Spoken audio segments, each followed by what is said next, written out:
드라큘라 제5화 나월의 일기 7월 24일 휘트비 루시는 역에서 나를 맞아 주었다.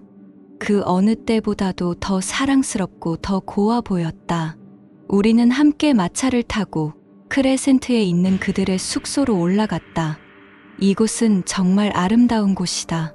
작은 강 에스크가 깊은 계곡을 따라 흐르는데 항구에 가까워질수록 계곡이 점점 넓어진다.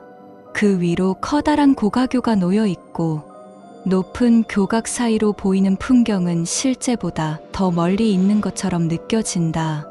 계곡은 짙고 싱그러운 초록빛으로 가득하고 경사가 몹시 가팔라서 양쪽의 높은 지대에 서면 아래를 내려다보지 않는 한 계곡 전체를 가로질러 볼 수 있다.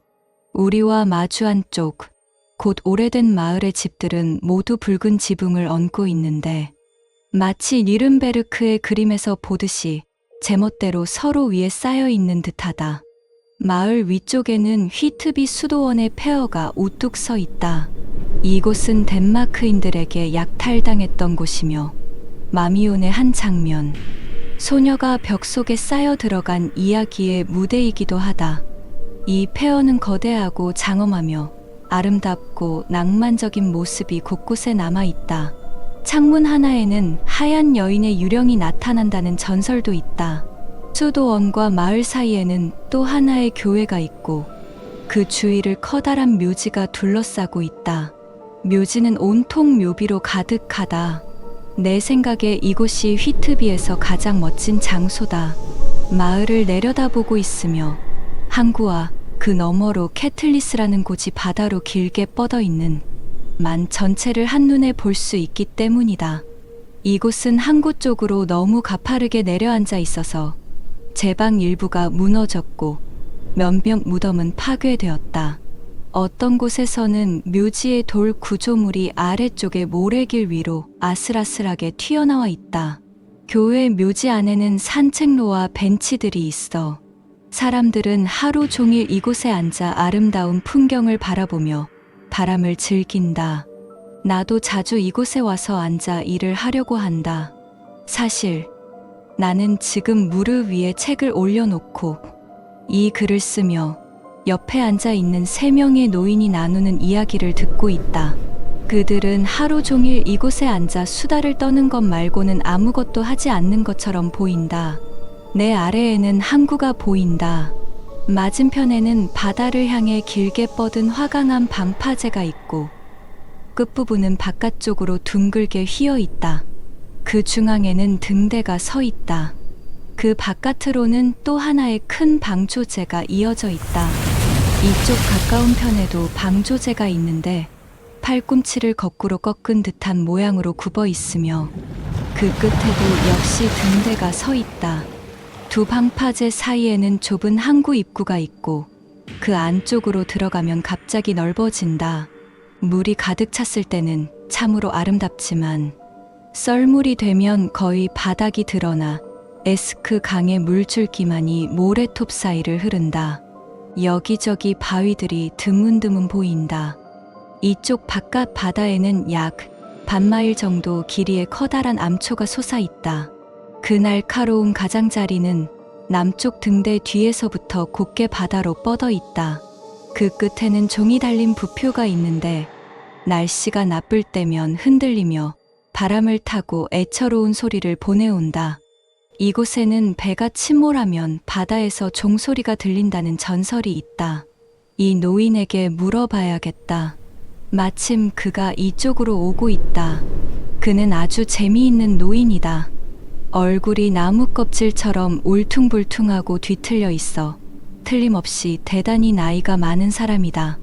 그는 자신이 거의 100살에 가깝고 워털로 전투가 벌어질 당시에는 그린란드 어선단에서 선원으로 일했다고 말해 주었다.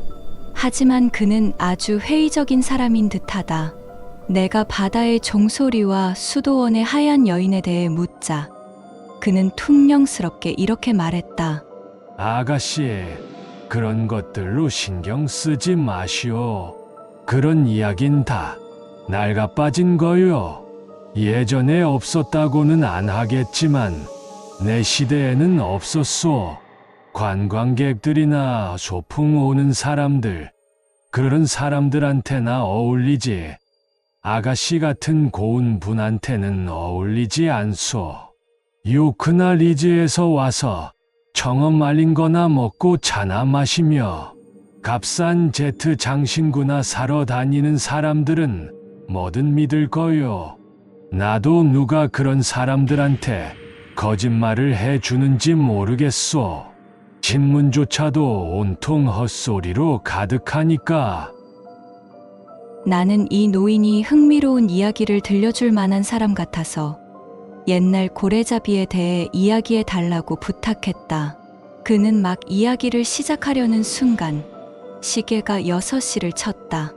그러자 힘겹게 일어나며 말했다. 이제 집에 가야겠소. 아가씨, 손녀가 차가 준비됐는데 기다리는 걸 싫어하거든. 계단을 오르내리는데 시간이 꽤 걸리요. 계단이 아주 많거든. 그리고 아가씨, 시계만 봐도 배가 몹시 고프구려. 그는 비틀거리며 계단을 내려갔다. 이 계단은 이곳의 큰 특징이다. 마을에서 교회까지 이어지는데 수백 개나 된다. 정확히 몇 개인지는 모르겠다. 부드러운 곡선을 그리며 이어져 있고 경사가 완만해서 말도 쉽게 오르내릴 수 있을 것 같다. 아마도 원래는 수도원과 관련이 있었던 것 같다. 나도 이제 돌아가야겠다.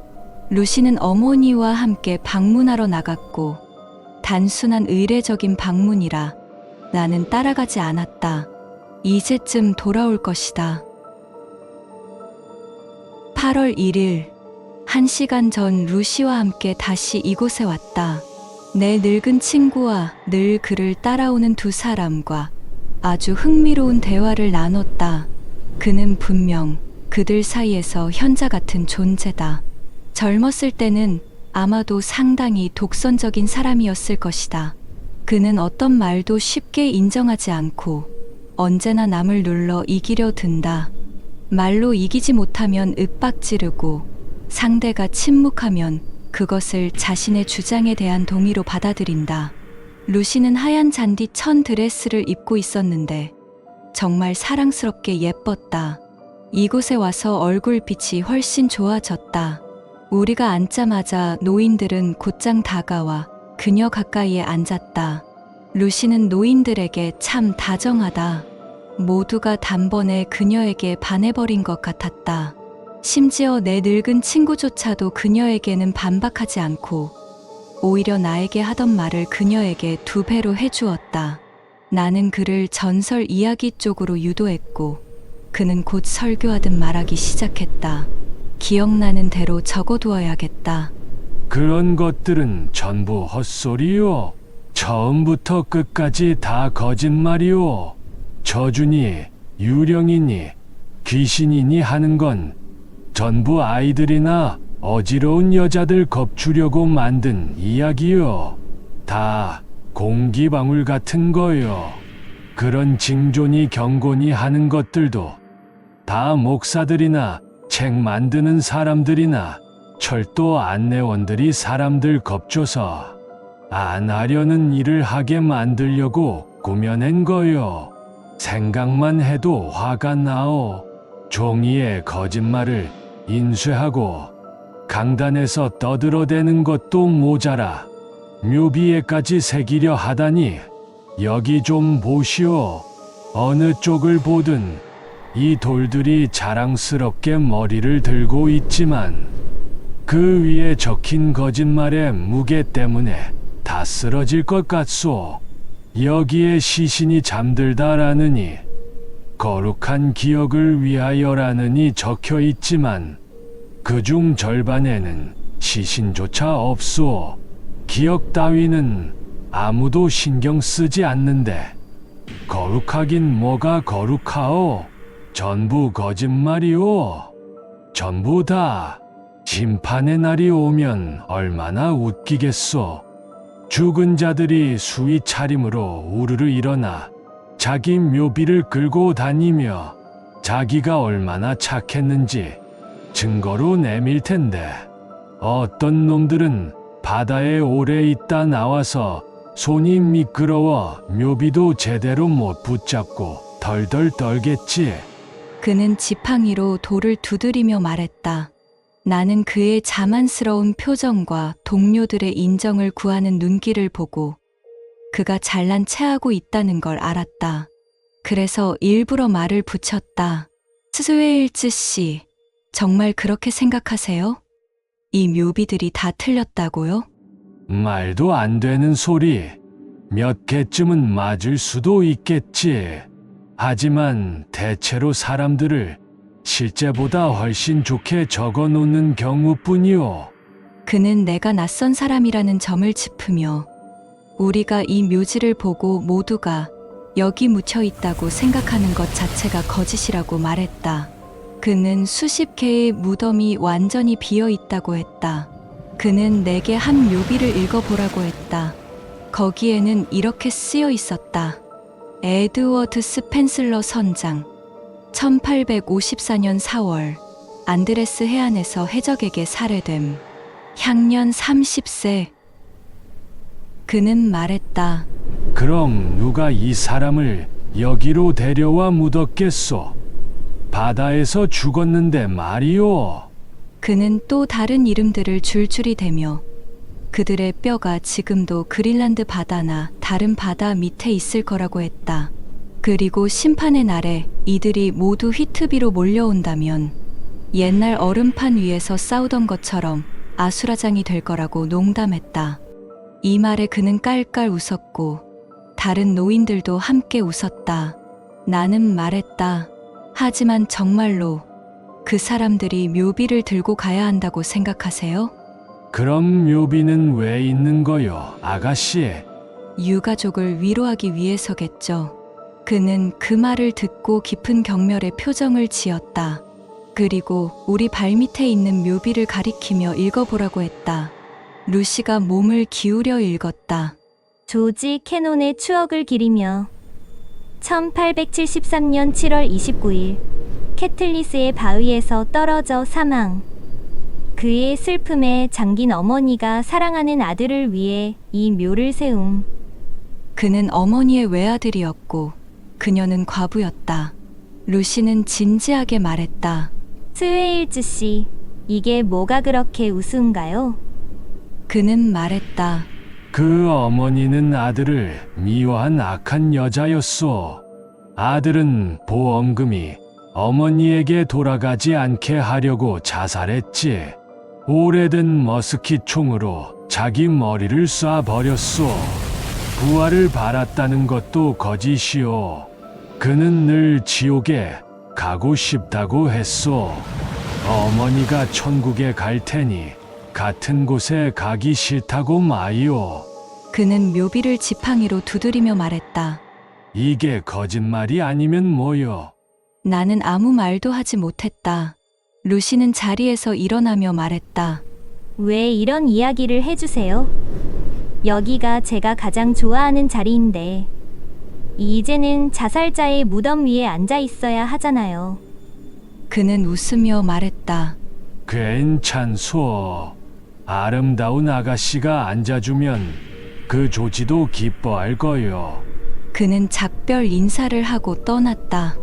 루시와 나는 손을 잡고 앉아 아서와 결혼 이야기를 다시 들었다. 나는 조너선에게서 한 달째 편지가 없어 마음이 아팠다. 같은 날 밤 나는 혼자 이곳에 왔다. 너무 슬펐다. 오늘도 편지가 없었다. 조너선에게 무슨 일이 생긴 건 아닐까? 시계가 9시를 쳤다. 마을의 불빛들이 여기저기 흩어져 보인다. 에스크강을 따라 이어지다. 계곡의 구비에서 사라진다. 내 왼쪽에는 수도원 옆 오래된 집의 검은 지붕선이 시야를 가로막고 있다. 뒤쪽 들판에서는 양과 새끼 양들이 울고 아래 포장도로에서는 당나귀 발굽 소리가 들린다. 부두에서는 밴드가 거친 왈츠를 연주하고 조금 떨어진 곳에서는 구세군 집회가 열리고 있다. 서로의 소리는 들리지 않지만 여기서는 둘 다 들린다. 조너선은 지금 어디에 있을까? 나를 생각하고 있을까? 그가 여기 있었으면 좋겠다. 스워드 박사의 일기 6월 5일 램필드의 사례는 알면 알수록 더 흥미롭다. 그는 이기심, 비밀스러움, 그리고 목적이라는 성향이 유난히 강하다. 그 목적이 무엇인지 알아내고 싶다. 그는 분명 자신만의 계획을 가지고 있다. 다만 나는 아직 그것이 무엇인지 모른다. 그의 유일한 미덕은 동물을 사랑한다는 점이다. 하지만 그 사랑은 너무 기이해서 때로는 단순히 잔인한 것뿐이라는 생각이 들기도 한다. 그는 이상한 애완동물들을 기른다. 요즘은 파리를 잡는 데 열중하고 있다. 너무 많아져서 내가 직접 나서서 말려야 했다. 놀랍게도 그는 화를 내지 않았다. 잠시 생각하더니 사흘만 달라고 했다. 그러면 정리하겠다고. 나는 허락했다. 지켜봐야겠다. 6월 18일. 이제 그는 거미를 기르고 있다. 큰 것 몇 마리를 상자에 넣어두고 파리를 먹인다. 파리 수는 눈에 띄게 줄었지만 그는 밖에서 더 많은 파리를 유인하기 위해 자기 음식을 반이나 써버린다. 7월 1일. 거미도 골칫거리가 되었다. 일부는 없애야 한다고 말했다. 그는 슬퍼했지만 일부만 줄이겠다고 했다. 그런데 오늘 썩은 고기를 먹고 배가 불룩해진 큰 파리가 방 안으로 날아오자 그는 그것을 잡아 손가락 사이에 들고 있다가 그대로 입에 넣어 먹었다. 나는 그를 꾸짖었다. 그는 조용히 말했다. 그것은 강한 생명이며 자신에게 생명을 준다고. 그때 내 머릿속에 하나의 생각이 떠올랐다. 그는 거미를 어떻게 처리할까? 그는 항상 작은 수첩에 숫자를 적고 더하고 또 더한다. 7월 8일. 그의 광기에는 분명한 방식이 있다. 내 생각이 점점 형태를 갖추고 있다. 나는 며칠간 그를 일부러 피했다. 그 사이 그는 참새를 길들이기 시작했다. 거미는 줄어들었다. 7월 19일. 이제 그는 참새 무리를 가지고 있다. 그리고 내게 고양이를 달라고 애원했다. 먹이고 또 먹일 수 있는 고양이를 원한다고 말했다. 나는 거절했다. 그의 눈에 순간적으로 사리가 비쳤다. 그는 미완성 살인 광인이다. 밤 10시. 그는 무릎을 꿇고 고양이를 달라고 빌었다. 나는 단호히 거절했다. 그는 구석에서 손가락을 씹으며 앉아 있었다. 7월 20일. 아침 일찍 가보니 그는 다시 파리를 잡고 있었다. 참새들은 모두 날아갔다고 말했다. 방 안에는 깃털과 피가 남아 있었다. 오전 11시. 그는 새를 통째로 먹고 토해냈다. 밤 11시. 나는 그에게 강한 수면제를 먹이고 수첩을 살펴보았다. 이 남자는 생명을 먹는 광인이다. 그는 많은 생명을 흡수하려 한다. 파리는 거미에게, 거미는 새에게, 새는 고양이에게, 다음은 무엇일까? 나는 과학을 위해 이 실험을 계속할 유혹을 느낀다. 그러나 나는 나 자신을 경계해야 한다. 나는 매일 새로운 기록을 시작한다. 내 삶도 마찬가지다. 오, 루시. 나는 분노할 수 없다. 나는 그저 기다리고 일할 뿐이다. 미나 머레이의 일기 7월 26일. 나는 불안하다. 이렇게 적어 내려가면 마음이 조금 가라앉는다. 마치 혼잣말을 속삭이면서 동시에 그 설명을 듣는 것 같은 느낌이다. 그리고 속기 기호로 쓰는 이 글자들에는 그냥 글을 쓰는 것과는 다른 무언가가 있다. 나는 루시와 조나선이 걱정된다. 한동안 조나선에게서 소식이 없어서 몹시 염려하고 있었는데 어제 언제나 친절하신 호킨스 씨가 그의 편지를 보내주셨다. 내가 혹시 소식을 들은 게 있는지 여쭈어 보았더니 막 도착한 편지를 동봉해 보내주신 것이다. 그것은 드라큘라 성에서 보낸 단 한 줄짜리 편지였다. 지금 막 집으로 출발합니다. 라고 적혀 있었다. 하지만 이건 조나선답지 않다. 이해할 수 없고 그래서 더 마음이 불안해진다. 그리고 또 하나, 루시는 요즘 다시 예전처럼 몽유병을 겪기 시작했다. 그녀의 어머니가 이 이야기를 꺼내셨고 우리는 매일 밤 방문을 잠그기로 했다. 웨스텔라 부인은 몽유병에 걸린 사람들은 늘 지붕 위나 절벽 가장자리로 나갔다가 갑자기 잠에서 깨 비명을 지르며 떨어진다고 믿고 계신다. 불쌍한 분, 루시가 걱정되어 그러시는 게 당연하다. 그녀는 또 루시의 아버지도 같은 버릇이 있었다고 말해 주셨다. 밤에 일어나 옷을 입고 밖으로 나가려 하곤 했다는 것이다. 루시는 가을에 결혼할 예정이다. 벌써부터 자신의 드레스와 새로 꾸밀 집에 대해 계획을 세우고 있다. 나는 그 마음이 이해된다. 나 역시 그렇다. 다만 조나선과 나는 아주 소박하게 삶을 시작해야 할 것이고 빠듯한 살림을 꾸려 나가야 할 것이다. 홀무드 씨, 그러니까 고달민경의 외아들인 아서 홀무드가 곧 이곳으로 올라올 예정이다. 아버지의 병환 때문에 도시를 떠날 수 있는 대로 오겠다고 했다. 나는 루시가 그를 손꼽아 기다리고 있다는 걸 안다. 그녀는 그를 교회 묘지 절벽 위에 벤치로 데려가 휘트비의 아름다움을 보여주고 싶어 한다. 아마도 기다림이 그녀를 이렇게 불안하게 만드는 걸 것이다. 그가 도착하면 다시 괜찮아질 거라고 믿는다. 7월 27일, 조나선에게서 여전히 소식이 없다. 이유는 모르겠지만 점점 더 마음이 불안해진다. 단 한 줄만이라도 써주었으면 좋겠다. 루시는 몽유를 더 자주 한다. 매일 밤 그녀가 방 안을 돌아다니는 소리에 잠에서 깬다. 다행히 날씨가 너무 더워서 감기에 걸릴 염려는 없다. 하지만 계속 깨어나야 하는 이 불안과 긴장은 나에게도 영향을 주어 나까지 신경이 예민해지고 잠을 이루지 못하고 있다. 그나마 다행인 건 루시의 건강은 여전히 좋다는 것이다. 홀무드 씨는 아버지가 위독하다는 소식을 듣고 급히 림으로 떠났다. 루시는 그를 만나지 못하게 된 것을 몹시 아쉬워하지만 겉모습에는 전혀 드러나지 않는다.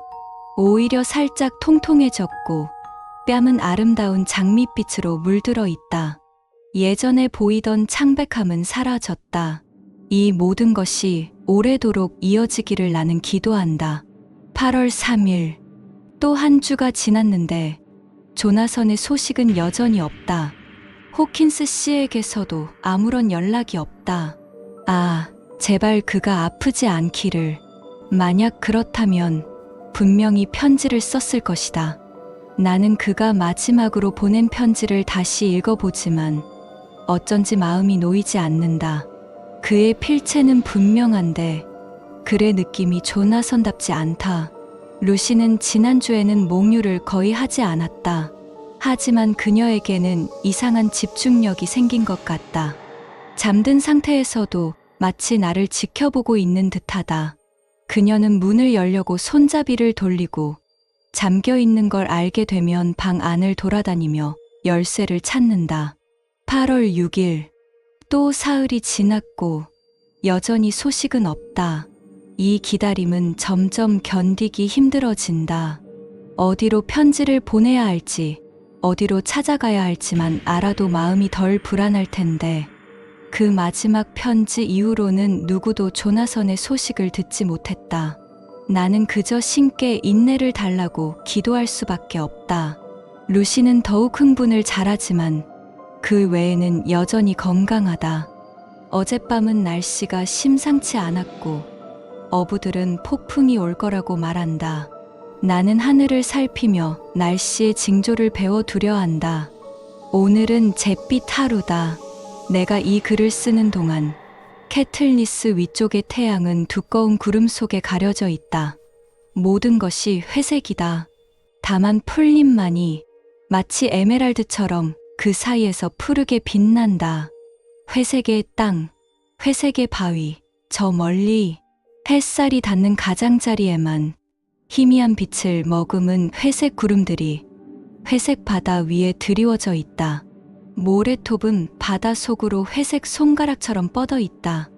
바다는 얕은 물과 모래 평원을 넘실거리며 밀려오고 내륙으로 흘러드는 해무 속에서 그 소리는 둔하게 울린다. 수평선은 잿빛 안개 속으로 사라진다. 모든 것이 광활하다. 구름은 거대한 바위처럼 쌓여 있고 바다 위에는 마치 파멸의 예고처럼 들리는 낮고 으르렁거리는 소리가 깔려 있다. 해변 곳곳에 어두운 형체들이 보인다. 안개에 반쯤 가려져 마치 나무처럼 걸어 다니는 사람들 같다. 어선들은 항구로 돌아오기 위해 달리고 있다. 큰 너울을 타고 오르내리며 배는 물을 가르며 부두 쪽으로 기울어진다.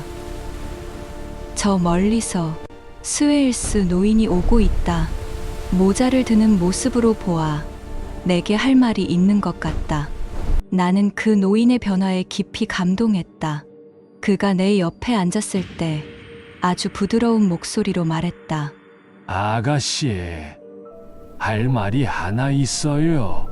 그가 편치 않아 보였기에 나는 그의 주름진 손을 잡고 마음껏 말해도 된다고 했다. 그러자 그는 내 손을 놓지 않은 채 이렇게 말했다. 아가씨, 그동안 내가 죽은 사람들에 대해 이런저런 나쁜 말들을 해서 놀라게 했을지도 모르겠어요. 하지만 그건 진심이 아니었어요. 내가 떠나거든 그걸 기억해줘요. 우린 늙은이들은요, 한 발은 이미 무덤 구덩이 안에 담근 채 살아가면서도 그걸 곰곰이 생각하는 게 싫거든요. 그래서 괜히 농담처럼 떠들어대며 제 마음을 달래는 거죠. 하지만 하느님이 아시겠지만 나는 죽는 게 무섭지 않아요. 조금로요. 다만 피할 수 있다면 죽고 싶지 않을 뿐이지요. 이제 내 때가 가까운 것 같아요. 사람에게 100년은 너무 긴 세월이니까요. 너무 가까워서 저승사자가 벌써 낯을 갈고 있을지도 모르지요. 어느 날 죽음의 천사가 나를 부를 거예요. 그때 울거나 슬퍼하지 말아요, 아가씨. 내가 울고 있는 걸 보고 그는 말을 이었다. 오늘 밤이라도 그가 나를 부른다면 나는 기꺼이 응할 거예요. 인생이란 우리가 지금 하는 것 말고 다른 무언가를 기다리는 시간일 뿐이니까요. 죽음만이 우리가 정말로 믿을 수 있는 것이지요. 나는 만족해요. 그게 나에게 오고 있고 아주 빠르게 오고 있다는 걸 아니까요. 어쩌면 우리가 이렇게 바라보고 있는 바로 이 순간에도 오고 있을지 몰라요. 저 바다에서 불어오는 바람 속에 상실과 난파와 깊은 슬픔을 실어 나르며 말이에요. 보세요. 보세요. 그가 갑자기 외쳤다. 저 바람과 저 너머의 파도 속에 소리와 모습과 냄새와 맛까지 죽음 같은 게 있어요. 공기 속에 있어요. 느껴져요. 다가오고 있다는 게. 하느님, 제 차례가 오면 기쁘게 응하게 해주세요. 나는 해안 경비병이 망원경을 들고 다가오는 것이 반가웠다. 그는 늘 그렇듯 나에게 말을 걸면서도 계속 바다에 떠 있는 이상한 배를 바라보고 있었다. 저 배가 영 수상합니다. 그가 말했다. 겉모습은 러시아 배 같은데 움직임이 아주 이상해요. 갈피를 못 잡는 것 같아요. 폭풍이 오는 건 아는 듯한데 북쪽으로 바다로 나가야 할지 아니면 이 항구로 들어와야 할지 결정을 못하는 모양입니다. 또 방향을 바꾸잖아요. 키를 잡은 사람이 있는 것 같지도 않게 바람이 불 때마다 이리저리 흔들립니다. 내일 이맘때쯤이면 저 배 이야기를 더 많이 듣게 될 겁니다.